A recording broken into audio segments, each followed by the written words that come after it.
probably one of the most affected out of all football clubs because we were in the middle of a major reconstruction programme at the time.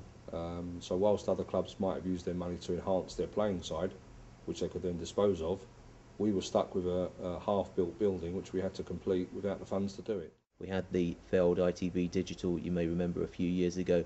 That all went pear-shaped with Granada and Carlton when they had to pull out of the big agreement. They pumped in a lot of money to clubs, and clubs are really only just getting over that, because if you budget for being able to spend X amount of £1 million per year more than what you're going to receive, then it's going to have a real bad knock-on effect. I think you know the situation at the beginning of the season and you have to deal with it. It'd be great if we were to have the funds available like some of the big Premier League clubs, but that's all our aim, isn't it? That's our goal, to get to that level and hopefully one day have that type of money to spend. Unfortunately took over with a club at the wrong end of the league. That's probably why I got the job. And it's more of a challenge than a problem. Spending money on anything is usually the way that people think that you get the best results. So it's no different in football. I think Chelsea spend a lot of money, but they've got it at their disposal, which theirs to waste. So you know, that's up to them, and they've been successful with it. Throwing money at it is probably the quickest and easiest way, and that's probably why people do it. When big clubs have got lots more money than what we've got, so I've been here 3 years and I've just been trying to nurse it, you know, TLC really. We're on a budget really, so probably this year we've spent as little as possible. About, I suppose about 10 grand we can usually get away with. We like to improve the pitch as much as you can, but if there's only a budget, then we've got to work to that budget scale. And there are lights what warm the grass up, what keep the grass growing all year round, but one unit is £53,000. Arsenal's got 10, Spurs have got them, Newcastle's got them, Swansea's got them as well.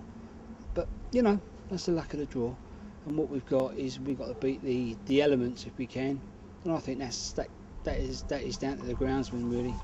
The commercial side of a football club has got to gear itself up according to success. In the Champions League days, a lot of the sales team would just sit there wait for the phones to ring. When you're down in League One, you've got to pick the phone up and start talking to people. The revenue you thought you had in the Champions League is nothing like what you get in League One. A lot of people talk about League One now and say that to be successful in football you've got to be in either the Championship or the Premiership. When we came out of the Championship, we did lose a lot of supporters, and the business did, you know, go downhill for a little while. If the team don't do very well, unfortunately, we don't do very well in the shop. But if the team do really well, then obviously the shop does really well. So the money, the take-ins, on how much we take, it all really depends on how the team does. Think back to May 2000, Gillingham actually beat Wigan in the playoff final to earn their place in the Championship for the first time in the club's history. That's what, only 7 years ago. And you now look at the two sides. Wigan are an established Premiership club. And you look at Gillingham though, and obviously we're in League One, but we've got a new manager, Mark Simpson, very successful. Manager Paul Scally's got, or Chairman Paul Scally rather, has got lots of aims and wants to really push the club forward. And I think this could be a really exciting year for Gillingham. If we can get back into the Championship, then there won't be so much of a massive difference. 26.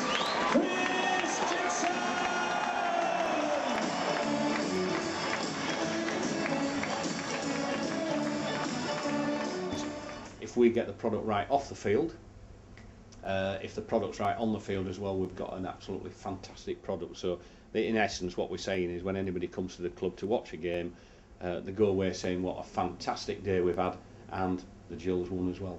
At the end of the day, if you were brought up in a town and you want to support your hometown club, that's who you support. As you've seen, the facilities are here are as good as any Premiership club I've been in. With our marketing that we're doing, I would anticipate the crowds to start lifting, a lot more ladies, a lot more kids coming to the games. Our immediate goal is obviously to get Gillingham into a brand new stadium, but ultimately into the Championship. We've got a very good banqueting and conferencing facility here, so we get good income streams from that. And we have investors that help us out as well at certain times on players. We're the only club in Medway, the only club in Kent, Football League that is, and obviously the next club is Charlton, some 37-40 miles away. So we've got the great grounding. We know that we're Kent's football only league club, We're proud to be Kent's football only league, or only football league club, and we know that we can really push forward with the backing of the fans. Things are looking up for Gillingham, and certainly I think over this year, the next couple of years, it's going to be some exciting times.